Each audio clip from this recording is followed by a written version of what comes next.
What's up, fellow engineers? Dr. McKay here, and welcome back to my channel. Boy, it's been a while since my last upload.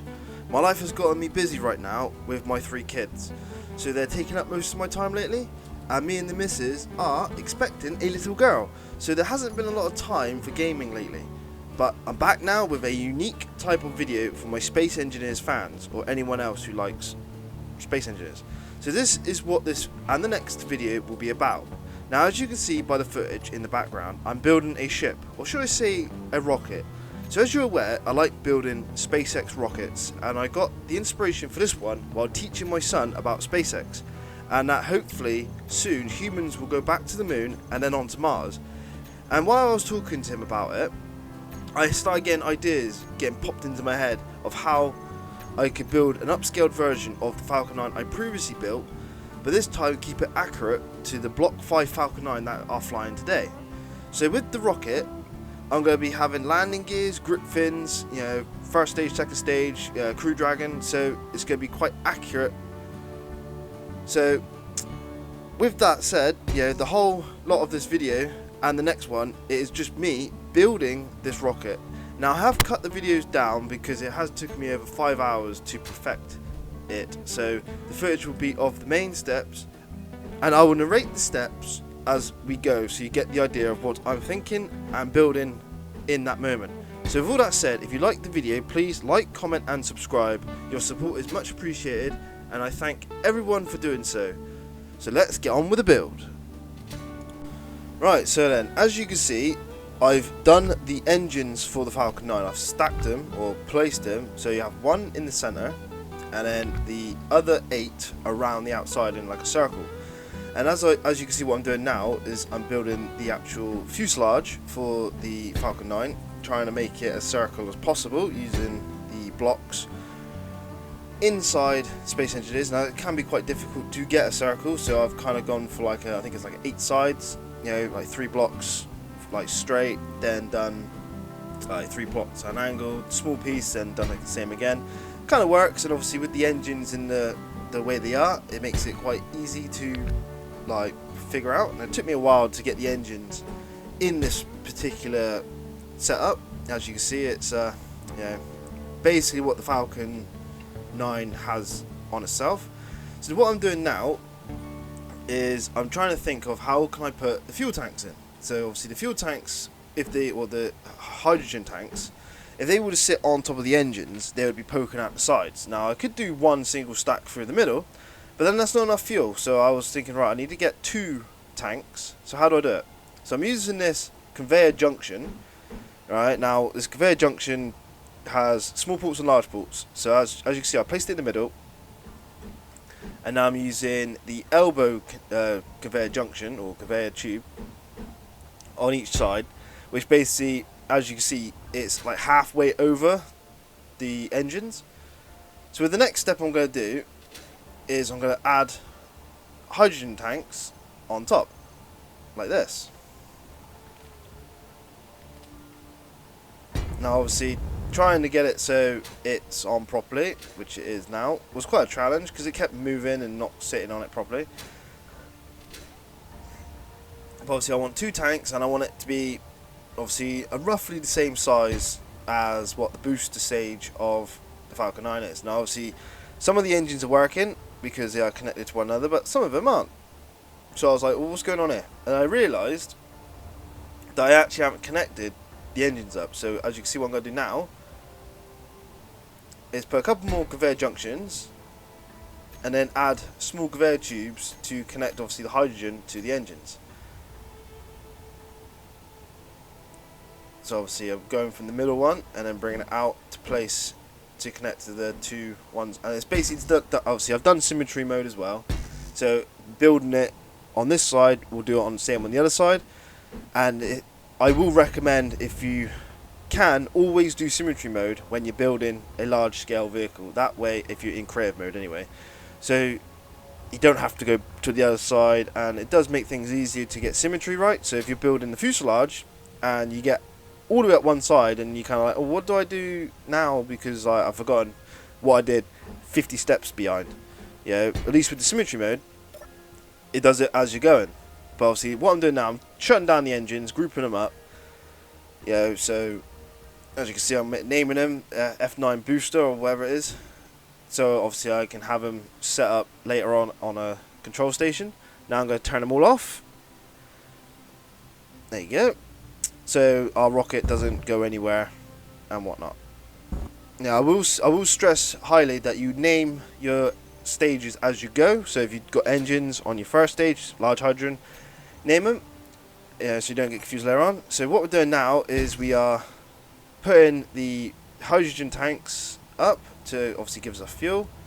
Obviously making go up as high as I feel that the booster is. And I'm not doing this to a scale or to a rough measurement. I'm kind of doing it by eyeball, whether it looks about the right size or not. Now I've done a high bay, so I can do the second stage later on, which is actually in the next video, not this one. This one's basically just me building the booster. So I'm building them up even more to then get the scale of it. So I feel that's about right. Obviously I think I add a few more later on, but for now I think this is about it. So now we've done that, time to add a few batteries. You need power, so chuck a couple batteries in. Now with the way I'm doing it, I'm trying to make it as light as possible, so not a lot of interior work. So obviously we need gyros, batteries, power, fuel, lots of things to get a rocket or a ship working in Space Engineers. So obviously as you can see, I'm now building, I think, the frame, getting it up, so to get like skeleton frame, so I can see where I can build out to. There you go. So that's just one side. Now I'm doing the other side. Now on the tank side, they actually run on the side of the tanks, and this kind of comes in handy later on for the reaction controls for the small hydrogen thrusters. So you got your left, right, back and forwards type of maneuvering. So now I've got basically some of the sides done. I want to kind of work on the landing gear, because I want this Falcon 9 to have landing gear, grip fins, and obviously the grip fins are aesthetic only, they don't actually do anything. But I want to try and make it accurate. So I'm using the hinges, and now these new hinges are just they make so many designs in my head work. Because obviously if I was trying to do this before the hinges, I'd be using a rotor. Now rotors aren't exactly the greatest thing to use in Space Engineers for this type of thing. So I'm so happy that we have hinges. Now I'm just trying to work out where I'm going to be placing it. So now obviously, as you just seen, obviously I wasn't narrating that bit, but it was connected. To make it, I connected obviously a large grid hinge with a small grid head to obviously bring it out so I can have it floating. But obviously as I was tweaking around with the symmetry mode, I accidentally deleted one of the blocks, and then obviously the actual rocket dropped to the ground. So now it's basically freestanding and not touching any of the actual building, or not connected to it. So it's basically freestanding, which doesn't actually impact the build as we go. So we'll continue, and obviously I'm just sorting out the hinges now to get them to work. And obviously I have 4 hinges. I'm just testing the legs to see how they would perform. It took me a little while to get all the hinges in the right orientation, because when you use symmetry mode and you place, say, 4 hinges, you kind of get 2 hinges go the same way and the other 2 hinges go the opposite way. So you have to kind of individually go into your control menu to then find out which ones do what, and then you need to set the speed, set the angle, and then once you've done all that, you test each one separately, and then you test them all together. That's how I do it. So and obviously I've done tutorial videos on hinges, rotors, pistons, and obviously my personal tips and that are within those videos. So go check them out if you are interested in learning, if you're struggling. And obviously if this video does interest you and inspire you, that's great. So this is the whole idea of this video. So as you can see, I'm just in the menus now, tweaking the hinges, making sure they work. Now hinges are quite easy to get the angles right. Now obviously they go up to 90 degrees and then they come down to another 90 degrees, but obviously I don't want them to be facing straight down when I'm landing. I want them to be kind of separated out at an angle of -20 or 20 plus. But obviously because the hinges are different angles, you set them all up to 90 and you see what it is. So if it's 90 and not minus, then you do the minus to 20, right? And then obviously if you've got one that says minus 90, you then go to the other one and do plus 20. That way, as the hinges come down, they sit to 20. Now obviously they don't go to the 20 degrees because obviously the rocket's out on the floor and the hinges don't have the strength to oof it up. But obviously when you land, or when I eventually do land, I lock the hinges in place with the hinge lock, and then obviously it does sit on the legs. Now I'm thinking about tweaking it a little bit more so they are at a bit more of an angle, but obviously I haven't done that yet, and the build is complete. Obviously this is the first video. The second video is the final version where it's the whole thing, so you're gonna have to wait for that. But yeah, now I'm just basically making the design of the legs, you know, trying to figure out what's the best way to do it. And I do opt in the end for putting tyres on the ends of the legs to give it that impact absorption, because every time I landed it without them, it literally just destroyed the top of the things. So it's basically the design. So now I'm just painting them. You know, obviously I like me colours and whatnot. I'm simply just using like a black paint, and to do a group of blocks, if you hold left bumper and then press right trigger, it does like, obviously wherever you have in the middle, it does all the blocks around that central block, if you get what I'm saying. So it's like, does like 9, I would think. Yeah, I would do 9 blocks at the same time. So I've obviously set a button up at the bottom so I can, you know, open and close the legs. Now I think it looks pretty cool. Yeah, obviously later on when you actually land it, it's just beautiful. So obviously I have a control panel to do it. So what I'm doing now is essentially finishing out the skeletal structure of the fuselage, and then working out where I'm going to be placing the bits inside. So like, you know, gyros, the RCS for the booster stage, because obviously in Space Engineers, obviously the grip fins I'm going to be building, which I'm going to be building now, as you can see in the footage. I'm setting up hinges for where I think the grip fins will go. But obviously in Space Engineers, physics kind of doesn't work like it is in real life. There's no like aerodynamics. You know, you can't glide through the air. You kind of list, or like you kind of like, if your ship doesn't have enough thrust on a certain side, it will just glide in that side of the direction because it doesn't have enough thrust. So obviously with a rocket, all the thrust essentially is coming from the bottom, right, on a real rocket. So as it fires up its engines, the thrust pushes it off the ground and into space. And then obviously with the SpaceX's Falcon 9 boosters, as they come back in, they do something like a boost back burn, or they do a burn to slow down coming through the atmosphere, and then you have a landing burn. Now obviously at all this time, the grip fins in real life control its angle, and then obviously as it gets over the landing pad, obviously it fires up its engines for its landing burn, which then basically zeroes it out to almost nothing. But obviously you can't zero it out and then keep thrusting, because it'll just lift the rocket back up. So it has to be very precise in real life, and you know, credit to SpaceX, they've done a really good job in figuring this out. But like in Space Engineers, you have to put engines on all sides of your vehicles to counteract the momentum of whatever the way your vehicle's going. So, but obviously these grip fins I'm building now in the background, yeah, are literally just purely there because for aesthetics. So obviously the Falcon 9 real life's got it, so I'm putting it in this one. But yeah, obviously I do toy with a few different designs. I wanted to try and put like the metal, what do you call it, like the grid walkway as like the grip fin, but it don't work on a small grid.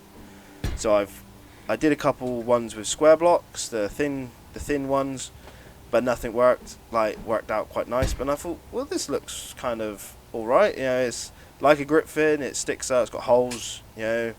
Now if I was going to do it properly, I would put a rotor there so it would fold out, and they would also spin, but that would mean it would stick out 2 blocks on the, well, would it? Because I could maybe stick the rotor inside the block and then have the hinge where it is, but then would the hinge spin in between the blocks unless I stuck blast door blocks, you know, for the curved edge. But you know, as you can see, I've done all 4, and now I'm gonna paint them and test them, make sure they all work.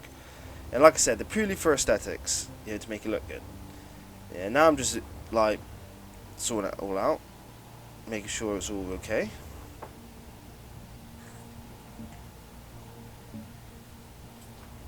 Yeah, obviously painting them black.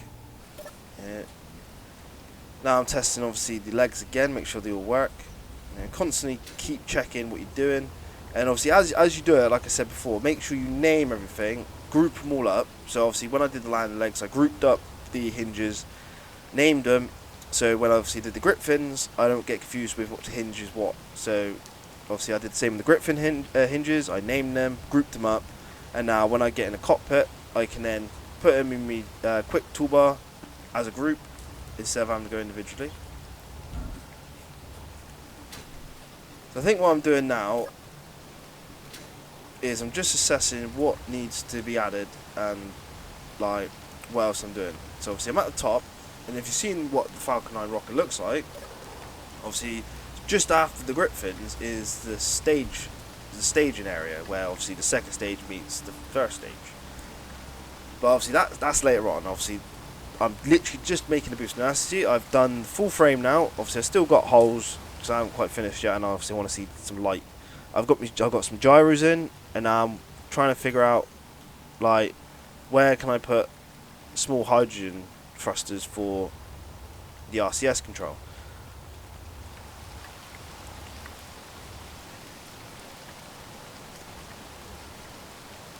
Now obviously the reason why it's obviously higher than the fuel tanks is simply I'm going to put like a floor in there, and that's where the second stage engine is going to sit, and then obviously be merge blocked to the second stage. So obviously when I leave the Earth's or the planet's gravitational pull to a point, I can then separate the second stage from the booster. The booster will then be pulled back towards the planet via the gravitational pull of the game, and then I'm going to set up a to be able to remote control it. And obviously what I'm doing here, I'm sticking up a connector so we can then connect to the fuel tanks. So in survival mode, or if you want to play it like realistically, you can then use fuel, or you can connect fuel to it, like ice and whatnot. You can have like a fuel depot, hydrogen tanks, and then obviously have it all connected. Like in real life, you'd have a tower. The rocket goes up to the tower, and as it's put upright, it then is filled with the fuel, liquid oxygen or RP1, whatever the rocket's using. But obviously in this game you use hydrogen for these engines. So I've done one now on the booster. Now obviously I will do one on the second stage and the Crew Dragon, but the Crew Dragon is more for life support than it is for engines. But yeah, there we go. This is now the bit I'm going to be doing for the small hydrogen engines. So obviously as I'm building this, I'm thinking it up as I'm going. I don't have a plan, I don't have an idea on paper or anything. I'm kind of going, right, this is what needs to be built, this is how I'm going to do it, and if it doesn't work I scratch it and improvise and do another thing, and obviously that don't work, then I iterate it again and then do another thing. So obviously as you see, I did a big swath trying to find the hydrogen ports, and now I've done it. I've got 4 this side and I'll do 4 on every other side. And to be fair, it wasn't enough. When I tested it, I blew it up. Obviously I haven't actually got any footage of me blowing this one up yet, but I do put some at the top of the rocket, which I think is what I'm doing now. So basically at the top of the rocket, because it wasn't enough thrust to keep it from like sliding to the left or to the right, I've added a few more, and it does kind of work. You can't obviously lay it on its side and hover, it doesn't work, but it does give you enough like pause to correct yourself and your orientation to land. Now obviously I've got to connect it up. I'm just doing like a cross in the middle, connected to the one in the middle. Pretty easy. Come up with an idea, and that's obviously where my floor is going to be. Obviously now I'm blueprinting it before I test it, and obviously I'm putting a little logo on the side of it. So that's the front. So obviously I've got an idea of where the front is, and this is where I'm going to be testing it. So obviously you always blueprint and spawn in another one. Keep where you're building safe, and then when you've got to a stage you want to test, you then test. Now as you can see, I'm testing the legs, the fins, make sure they all deploy properly in the toolbar, which they do. And once I obviously get it all sorted, I take off. Fire, get all the engines active, as you see the hydrogen, and there we go. Off we go. Now it's just a little hot to test it all, make sure it all works. As you can see, I can move left to right, front and that, and obviously it doesn't kind of work like what real life would be, because it doesn't. But it's space engineers, so we got to work with what we got. Yeah. Now, SpaceX did do a lot of testing to get the boosters to obviously go up and down. It's called Grasshopper. And essentially, kind of doing what I'm doing. I'm just testing it out. Yeah, bringing it over, landing it down, seeing how it works. And obviously, this is where I alter the angle of the legs and find out that they are very fragile. And then I turn to obviously tires or the wheels. So now back to obviously the inside. Obviously I found out I need more gyros because it doesn't really turn very well. So I'm just adding a bunch of gyros to help with the repositioning, because not all of the positioning you do is with the engines. You obviously, in space engineers, you've got gyros. Obviously in space you have gyros. Not all the time you use your engines to alter your position. You use gyros to spin and turn. So obviously with this such a large vehicle, I needed more gyros. And obviously, as you can see now, I'm opting for wheels because, well, those tops of the legs, just every time I landed, even when it was soft, as soon as I cut the engines, it would just break. And obviously these wheels break as well. It's not that they don't, but they do eventually, over a while, take a few landings. Now obviously, as you see, I'm spawning it back in. Obviously I blueprinted it from the main one. So obviously you always keep your main one, as that's where you can always change your design. Yeah, and then once you change the design, blueprint it again, and then spawn another one in. And then test it, and then obviously if it needs more changing, then you can go back to your original one and not have to worry about starting from scratch. Now my goal is to test it and put it on that landing pad.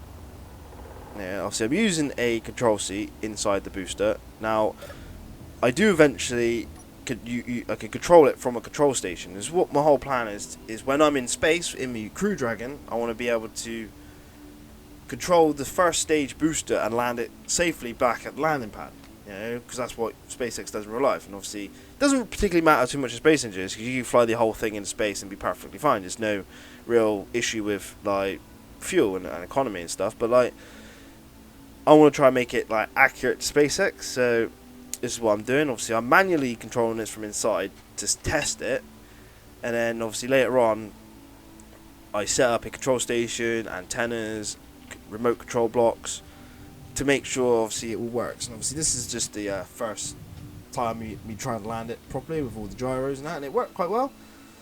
I cut all the engines, and as you can see I broke again because I had landed a bit too hard.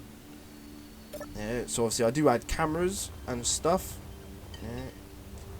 I just haven't found a reasonable substitute in the game for impact.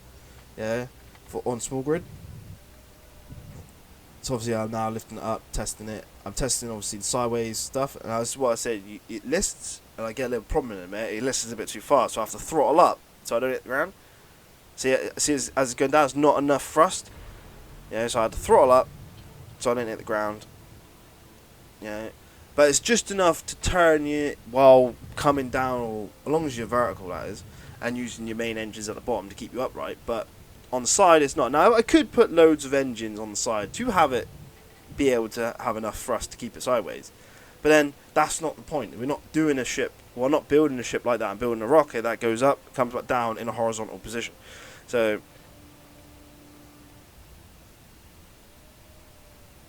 in a vertical position, I believe, one of the two. I get a bit confused then when I'm not really thinking about it, but obviously landing it back down, touching it down nice and soft. If you really want to get good at space engineers at creating stuff, you could just go in, build whatever you like, be creative. That's what the game's about. And it's basically how you play. You don't have to do everything like other people do, but for a build like this, which has quite a lot of technical issues in what you want to achieve, testing it multiple times at different stages is the best thing to do. So you get the build that you want. Now, so as you can see, I'm just finishing off the hull, and I think we're almost there with the thing. And obviously, I'm adding cameras to it now. So obviously a camera on the grip fin. So I'll say, yeah, as I'm coming down, remote controlling wise, I can see what I'm doing. Because if without the cameras, you don't see anything apart from what's in front of you, which would be inside the Crew Dragon. So obviously the camera will be deployed on the grip fin. So you have to make sure you have to deploy the grip fins. And I'm putting a camera right. I put a camera right on the bottom as well, where the engines are. I have a control block and an antenna, for radio transmission. And don't forget to extend your range on your antenna to the maximum range. Otherwise, you won't be able to. You lose communication because space is like 35,000 meters up to get to space, and the range is the maximum range is 5,000 meters. So, not 5,000, 50,000. So it's only an extra 20,000 meters in between like space and where you can go before you lose connection. So you kind of want to make sure you come to a stop just as you enter 0G to be able to control the booster down to the ground. Now, I do attempt it with a friend in the next video, and let's just say he gets all the way down to the ground, but because it was technically his first time piloting it, he didn't know how to like bring the orientation of the rocket into line with how it would work, and he kind of went straight into the ground. So you'll see that in the next video. So stay tuned for that one. Now obviously with the control station, what I'm doing here, I love these dishes, I really do. That's what we needed for a long time, is these antenna dishes. A lot better than the big spiky tool thing that I don't like. Can't really put it anywhere. It's obviously giving this little landing pad a bit of power, making a control station, and then I want to control the booster from. Now this is the bit where it's fully tested. I've blueprinted it. It should be 100% working, but this is the first remote control test. Now I'm going to be using the one that's in the high bay that I haven't actually built yet, and moving it over to the pad.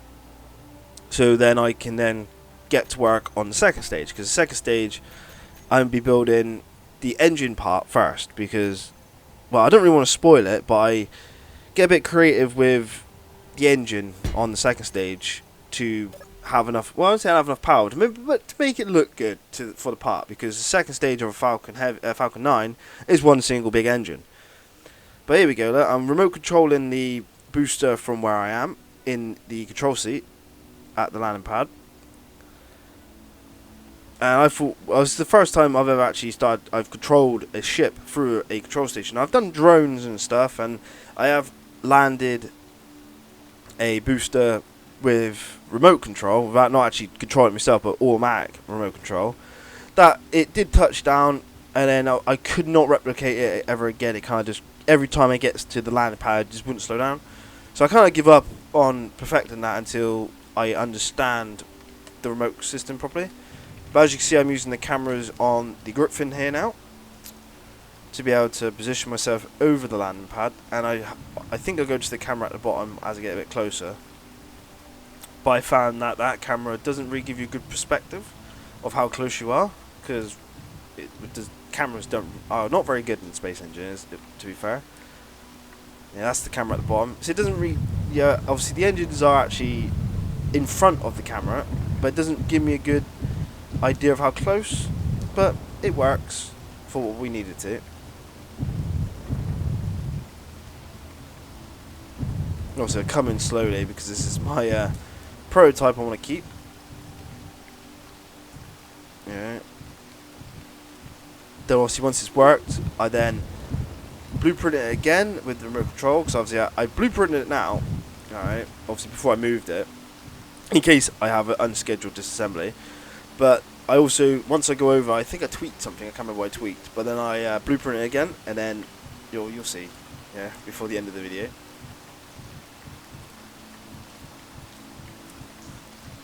And softly touch down, turn the engines off, and voila, yeah, perfect. Now obviously, in real life, the boosters come back a bit quicker than that. But yeah, we're going for like what it looks like more than realism, because Space Engineers isn't 100% realistic. It does have realistic physics in a sense, but not. You know, Kerbal Space Program's probably the better one for trying to do a realistic rocket landing. You know, And even on that one, you can still kind of hover if you know how to do it right, because I've done it before on Kerbal, but yeah. So here's another test, and this one is a hop that I think this one goes a bit wrong. We'll see. Let's have a look. Trying to test the basically how fast it can go up and how fast I can slow down. And let's just say, yeah, you watch. I get to 100 meters a second, then I let go of the throttle, and it basically zeroes out, I think, at 1300 meters. Like, almost exactly, which is like surprising, yeah, because I didn't plan that. But anyway, and then I basically press B, because obviously, because it's got dampeners on, it kind of holds the rocket in situ. But if you turn dampeners off, then it will be like a real rocket. You'll have to, yeah, keep the throttle up, or you know what I'm saying. And as it brings down, I get to 100 meters a second, but I don't slow down quick enough, as you can see by the well, boom. So yeah, I didn't quite adjust for how quickly I needed to slow down. So I reckon as you get to about 1,000 meters, you should at least cut your throttle in half before you get there, so you don't plummet into the ground and lose your ship.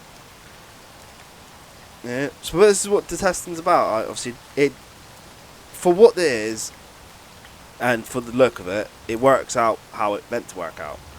But the engines just don't have enough oomph to stop it quick enough. Yeah. And even when it's fully stacked in the next video, you'll see that the engines just ain't that strong for the size of the vehicle, even though there are 9 of them. So yeah, hopefully we get some different engines, maybe some more powerful hydrogen or something. But anyway, I think that's essentially the build so far.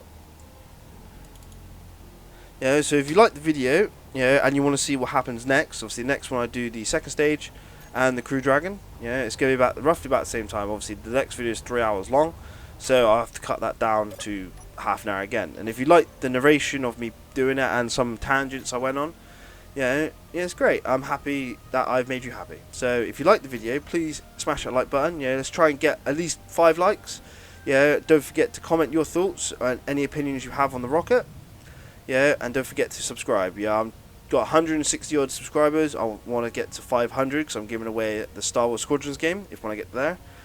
Yeah, and obviously eventually I want to get 1,000 plus, and you know, just really have a channel that communicates like gaming. You know, trying to have a good community around it. So thank you for watching, and yeah, if you like the video, you know, the next one will be out when I get around doing it. Like I said, my kids are taking up quite a lot of my time. So again, thank you for watching. I've been Dr. McKay. And until the next time, fly safe, happy creating, and I'll catch you in the next video. Cheers.